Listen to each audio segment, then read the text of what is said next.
Canberra Metalheads. The Archives. Me and You Season 2. Alright, let's kick it.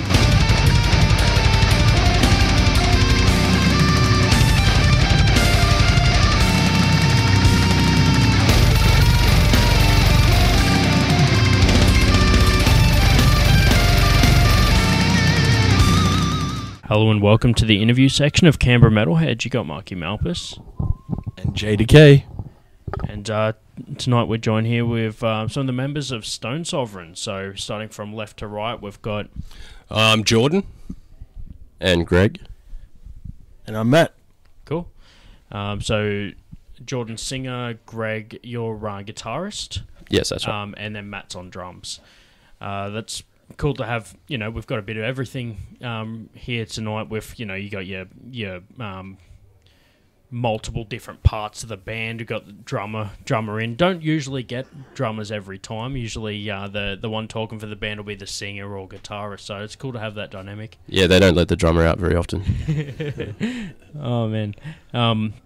So you guys are here. This is part of a tour with... Tonight you're playing with Black Mountain, Old, and... Oathbinder. That's right. So, I mean, how's things going so far? You managed to get here ready for this gig tonight. I heard you guys do sound check before. How's things shaping up? Yeah, it's looking good. Bit of a long one. Drove from Newcastle today, but we managed to make pretty good time, I suppose. Yeah. You guys all...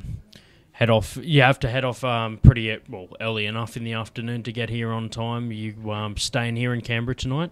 Yeah, we are. We're staying. I staying in don't know town. what it's called, but yeah, around Canberra somewhere. About 20 minutes away or something. But I think early in the morning we could head off and go to Wollongong next. So that's the next one in the tour. Yeah, Wollongong tomorrow and then Sydney on Sunday. Cool. And this whole thing was put together by the guys at Girth Sword Promotions, which is Carl from Sarah Lise, if anyone doesn't know. Yeah, Carl French and Tim Brown as well in Girth Sword. That's right. Yeah, Tim Brown. We've had him on the show before for Questfest last time, so it's good to make that connection back to a previous episode, so people are more familiar with it. You guys mentioned before you've got an album out. What's it like playing songs from the album to a crowd? How do you find the dynamic between studio and stage? Well, we've been playing these songs for, I think we've been working on it for 2 years. So if anything now we would like to play some new songs. But it's always great to see the crowd reaction, especially when people are into it. And we've gone through all the effort to make it. If they're feeling it, then it's next level. Then It's also pretty good if people might know the song that they're now listening to and they just recognise it from the CD. They're just like, I know that one. I can get along with that. Yeah, good. Sing the lyrics. Yeah, be great. No, it's always cool to have crowd involvement. I mean, we back announced a track before with the Storm Strider. That was at the top of the interview. It's also on the album.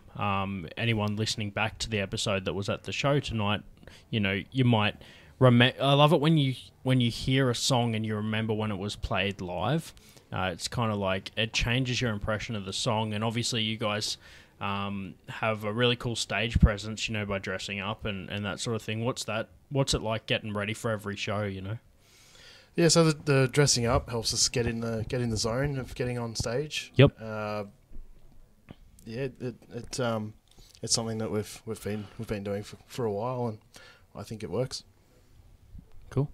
Yeah, it's just about trying to visualize what the album is about, because it's thematically all medieval and fantasy vibe to it, so it makes sense for us to try and look the part and then help people sort of get that suspension of disbelief and buy in a little bit. It can also be a massive pain in the ass as well. Having to do makeup in the mirror and stuff like that, and especially for me, getting the robes all nice and flowy and all that sort of stuff. Yeah, but it's worth it in the end, because people are just like, it draws attention, I guess, and that's in the end what you want as a band, to draw some attention to yourself.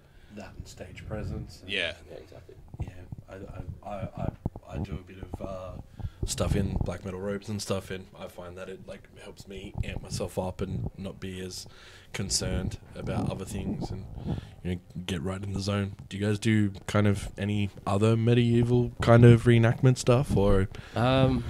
No, we're not into the LARPing per se, but we play Dungeons and Dragons. That's that's probably as close to the role playing as we get. But we do love. We played the first Quest Fest ever that was here, and just being in a whole room full of costume people was an amazing feeling. Not being the only ones, and I think the vibe is much better when the crowd's into it as well. It's that feedback. Yeah, man.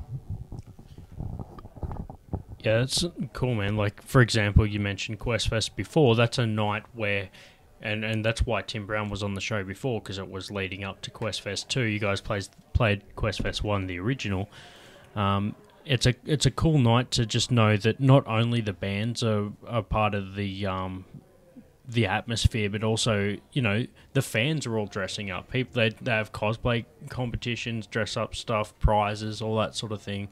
It just adds, we were talking before the interview off mic, like it's adds to the whole vibe of the event to have everybody kind of like involved instead of just the bands. Have you played anything aside from Quest Fest, any like themed nights before?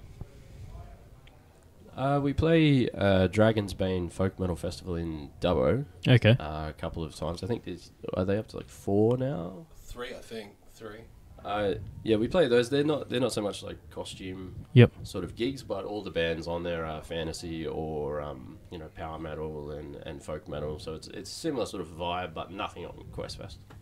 Yeah, cool. Well, like we said before, that was Quest Fest 2 recently, and then you can only expect bigger and better things from the future ones. So it's off on a good start, man, and like considering the attention that it's already got from people saying like, "Hey man, were you at Quest Fest?" Like, dude, I worked that night, and there was people. It was because it's like a whole show. There's a fair few bands on there. There was like stalls set up, people like not just your standard merch, but people like with additional things to get. Yeah, myself a chainmail tie. Yes, yeah. I bought some new leather armor. There was heaps of, I think it was Dark Knight Armory. Yeah, stuff that was there, which was awesome. Big LARPing weapons and horns and whatnot. Yeah, I think I was bartending on the night, and I think the best I could choose to be able to work and dress up was I just got one of the utility kilts, the util kilts, and just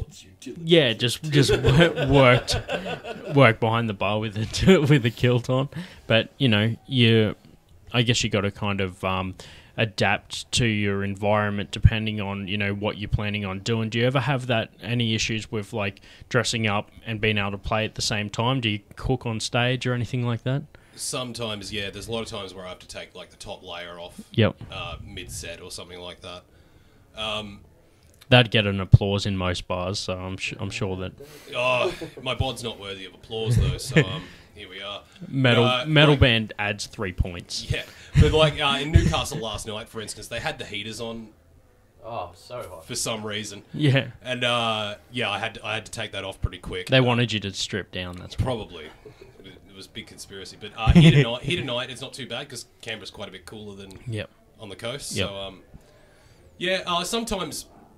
Especially for me, I get like the bottom of a robe snagged or the sleeve gets cut or something like that. Yep. It's part of the course, but basically when you wear something really dangly and long. Yep.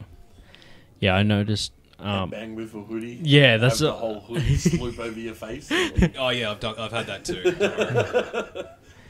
Yeah, no, I get that. I was saying before as well, off mic with the Heathen Fest stuff. It's it's not themed in the same way that that Quest Fest is, but whenever South Coast Metalheads runs that, it's like a kind of, I dress up in a Viking outfit just to host the beard competition, because that's it creates to the feel of having a vibe, like a themed night, and the amount of times. So when I had the 3 winners of the beard competition in front of me, we got a photo together, And when I made that my cover photo, I had people asking, like, cool, man, what's your band's name? Oh, it's not a band. We're just 4 dudes with beards that got a photo together. So That's all right. When we get a band photo together, it's usually because the other 4 have beards and everyone else asks who's the girl when it comes to me. Because you're so pretty. I'm the cute one. Another good fun thing to do, like around where we live anyway in Orange and stuff like that, is Iron Fest. Yep. It's not a music thing, but it's just a bunch of people. There's like military reenactments. There's blacksmithing. There's all sorts. Yeah. And jousting and archery and all this other sort of stuff. That's and cool. Viking blokes cooking stew and whatnot. It's a really good time there.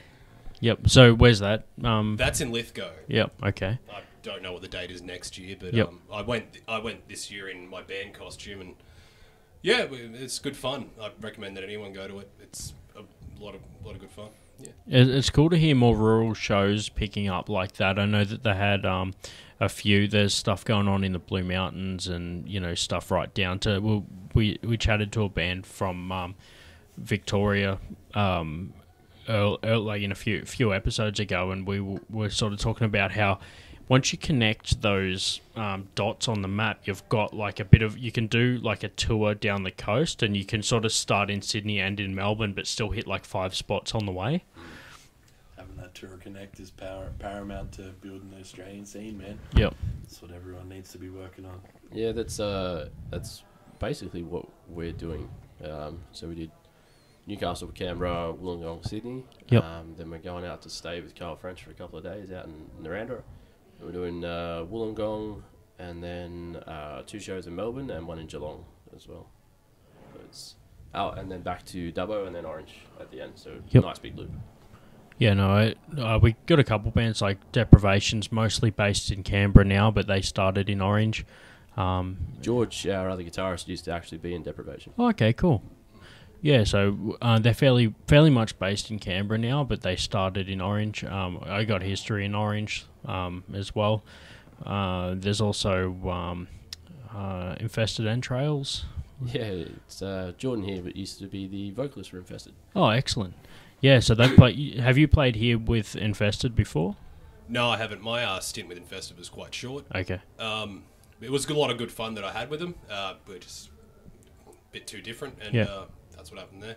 Yeah, and then you found a place now with Stone Sovereign, and how's the dynamic going here? How long you been in Stone Sovereign for? Oh, nearly about 3-4 years. Yeah. Yep. Well, I joined after the old singer / guitarist Jacko left, Yep. and I basically got a message from Greg on Facebook saying, "We need a vocalist for a show we got at the Vic in Orange. In like 2 weeks. In like 2 weeks' time, can you fill in?" I was just like, "Oh yeah, cool." And he just said, "Oh, caveat, you have to wear a costume and all that." I'm like, that's not really going to stop me. So yeah, I did that, and that's where it went from there, pretty much with me. Yep. Yeah, that's cool, man. I think I've seen Infested Entrails play here for a few gigs when they were a 5-piece and then a 4-piece. So I was in that time, and that was, to be honest, man, that was long enough ago where they had Autopsy on the bill, and they weren't. I think it was they weren't headlining, or it was their first headline show in Canberra. A long time since So- we were a 5-piece. Yeah. Yeah, so it's been. That's that. Last time Infested was a 5-piece would be A decade. Sorry. yeah, Not long. at least 6 years. It could have been a You're thinking Sans bass player, so like 1 number down because they haven't had The last bass player for Infested was Josh Lear, wasn't it? Yeah. okay. Yeah, so it's like 4 and 3 piece. Oh, right. Okay. Yeah. So not 5 and 4, 3 and 4. There we go. I went 1 octave higher. Ah. Cool. There we go. But I remember the bill was like, I mean, away from. This is more of like a death metal reference and brutal death metal bands that I'm talking here. But I mean, there was like The Mung. I don't know if you heard Tortured, a local band, Autopsy. Yeah, and so it was like a full death metal night. But since then, bands like Autopsy have just gone right to the top. Yeah. When you look through early bands, you're like, oh, look at all these early shows, and then now look at where they're going. Bands like King Parrot, like just playing so many shows a year, and now they're just doing massive stuff. Have you guys been on any big festival bills where you're kind of playing with, like on multiple bands on stages or anything like that before? The biggest we've done is probably the first Quest Fest. Yep. Yeah. Yeah, we did. I think we played a show with King Parrot once. That was when I was still in Infested and you were still in Tomes. Oh, that's right. Yeah, that was in the old days. Yeah. But yeah, no, we've Dragon's Bane and Quest Fest. That's sort of the biggest festival type thing that we've done at the moment, which is sort of that local vibe still. Cool. I mean, there's not really many big festivals left, unfortunately. But we'd love to play one day. That'd be great. Well, see, the thing is with like the folk metal sort of and black metal scene, which is kind of tonight's like a bit of a mix of black and like folk with old as well, and then some hybrid sort of stuff. Well, another thing is like there's so many different categories. It's hard to place everybody, and I like a good mixed bill most of the time anyway. As well as themed nights with, like even Quest Fest wasn't all folk bands. You had bands. You had bands like Tamerlan Empire and all that sort of stuff, and you had Battle Bard as well. Yeah, like you got power metal. You got really cool Arabic, Turkish sort of black metal sort of stuff that was really really cool. Just have that mix in there as well. Yep. So yeah. I think the coolest thing about the Australian folk metal in inverted commas scene is that it's pretty much just fantasy metal. Like we can make it whatever the hell we want, and it fits. Because every band is so unique in the scene, so everyone can kind of get away with a lot, really. Yeah, exactly, man. It's good to mix it up, man. Like I said, also keeping it to that niche sort of, well, not really niche, but you can do, like you said, what you want with the band to take it in whatever direction. I know that over time bands can change their sound if they get influences by different new members joining, things like that. It can change it. Yeah. Have you guys got any new material coming or a new album that you could talk about that you have where you're trying these new things? So after this tour is over, we're going to write some material for the new album. We've already sort of started on that, but yeah, it'll be a while before any of that comes to light. Yeah, this album just came out in June, so it's still pretty fresh, but pretty much after the tour, I think we've got a few guitar bits and pieces for a few songs already, a few lyrical ideas. So we're hoping to be able to knock out a few new songs pretty soon and then trial them over the next sort of 6 months. we're hoping to get a banjo in one of the songs for the next album. Must be a banjo. A banjo, yeah. Excellent. Like I was saying before, it's cool to be able to just say, hey, I want to include this into it and be able to incorporate something like that. So has anybody picked up any banjo playing lately, or are you going to have a feature? It's going to be a feature by Joshua Slattery. He's the guy that actually did our music video for Across the Boiling Sea. Yep. So he's going to come in and play a bit of banjo on our sort of Wild West track. Awesome. And so you guys filmed the music video for that one. What was how was that? Do you have more than one music video, or was it all sort of fresh with that one? No, it was just the one. We basically contacted my friend Joshua, who my best mate actually, and I got a message from Greg asking could he draw some pictures just for a sort of slideshow sort of thing for a lyric video to put on YouTube just to basically promote the album. And Josh says, okay, I'll do that. He ends up drawing a bunch of pictures, and he ends up like slightly animating it. If you've seen it, you see how it's like animated and all that sort of stuff. Yep. It ended up taking him about 120 hours to do the whole thing. And he said to me afterwards, he goes, I could have spent another 30 on it, but it would have only been 5% better. So I just kind of left it there. He was really, really good about it. And massive thanks to him. Yeah, shout out to amazing. that. Well, obviously, people listen back to the episode as it gets released, but then as part of the same episode, I'll share the video on the page so that it's a good reference point for that. We tend to not just have like a standard here's the episode, but usually we'll follow it up with like a, we'll share some music or references that we made in the episode on the page, so it becomes like a whole feature. So that's always cool to have that. It's like, for example, with one of the previous bands that we interviewed, they did a music like a lyric video for Deathbeds. It's a Canberra deathcore band. And they were saying that basically in the interview this came up. The point was that they rendered the music video, and there was like a at the end. So instead of saying like biggest sin of them all, it said biggest sing of them all. And the singer Dave was saying that, oh yeah, that's perfect, man, but I just need to change that last bit. And there's like already rendered, man. It's probably going to it'll be ready somewhere between the next 10 to 17 hours. So, but yeah, it's just funny how little things like that happen. But yeah, they just released it the next day and it still went out, and it's cool to. I think we've seen a band do the one of the early episodes of the show was straight after a lyric video went out, and I'm noticing more of a trend to go towards lyric videos. I guess with more of the animation and digital platforms becoming readily available instead of just for people that are into graphic design. It's cool to be able to see how many different creative music videos come up. I'd like to have a one of our songs done in one of those sort of things where the animation style changes every 13 seconds. Yeah, and just have that sort of thing. But that's just a cool thing that I have in my head, kind of. We've got plans for after the tour. We're going to try and put together a montage of video clips from the shows and photos and whatever, and turn that into a music clip. Yeah. And then we've got plans to do a sock puppet video, essentially. That'd be one cool. Of our songs, just for a laugh, because we can.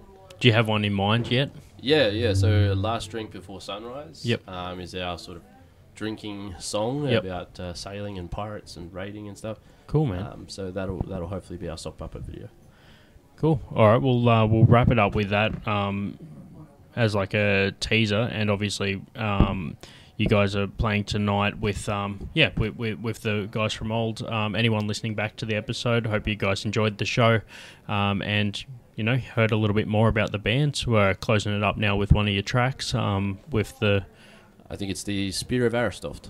That's right. So we'll play that one now, and thanks for listening to the interview. Make sure you go over and check these guys out on social media. You've got Facebook, Instagram. Yeah, Facebook, Bandcamp, Instagram, and you can get the album on just about anywhere now. Google Play, Apple Music, Spotify. It's on YouTube even. Yep, all the standard platforms, but you can buy physicals from your Bandcamp site. Yeah, you can. Buy a digital version from Bandcamp. Yeah, digital and physical. You can order through Cool. the Bandcamp or at any one of our shows. Cool. We also have shirts and badges. Cool. Exactly. And thanks for joining us. Yeah, thanks very much. Bam!